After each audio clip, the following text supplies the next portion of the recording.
We are back with day number 2 of our Passion Week devotional. I pray that your day 1 got off to a good start. There may be a few hunger pains in there, but trust me, those hunger pains are worth the victory that's going to come at the end of this week because you are trusting God and committing even more to Him. And it's a perfect segue to our topic for the day, which is dealing with consecration. And when you look up the word consecration, it literally means, from Webster's dictionary, dedicated to a sacred purpose.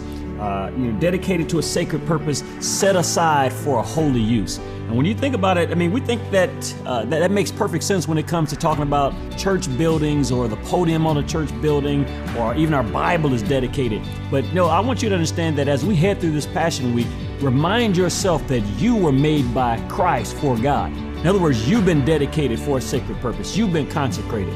Everything about you is honestly better when you are fully and totally committed to God. When God made you were not an accident. You weren't just some act of cosmic explosion, and even though your mom and dad came together to create the body, it was God who put the spirit into that body. You have a purpose on this earth.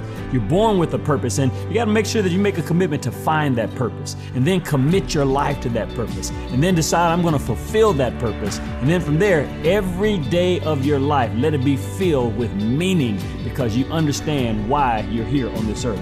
I want to read to you from Matthew chapter 26, a real important verse during this time of year especially.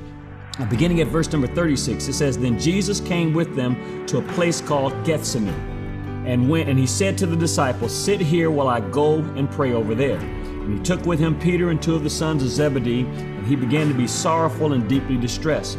He said to them, 'My soul is exceedingly sorrowful, even to death. Stay here and watch with me.' He went a little further and fell on his face and prayed, saying these words," listen to this, "O my Father, if it is possible, let this cup pass from me. Nevertheless, not as I will, but as you will." If you're going to read the rest of it, he did that a total of 3 times. Prayed to the Father, "Lord, is there another way for this to happen? Is there another way to still accomplish your purpose in the earth without me having to go to the cross and be crucified?" Jesus, the human side of him, didn't want to be crucified any more than we want to be killed or murdered in some way. Yet he ended his statement with, "Not my will, but let your will be done." That's powerful when you think about it. I'm so glad that he continued on to the cross because our lives are blessed and changed because Jesus didn't give up. He dedicated himself fully to God.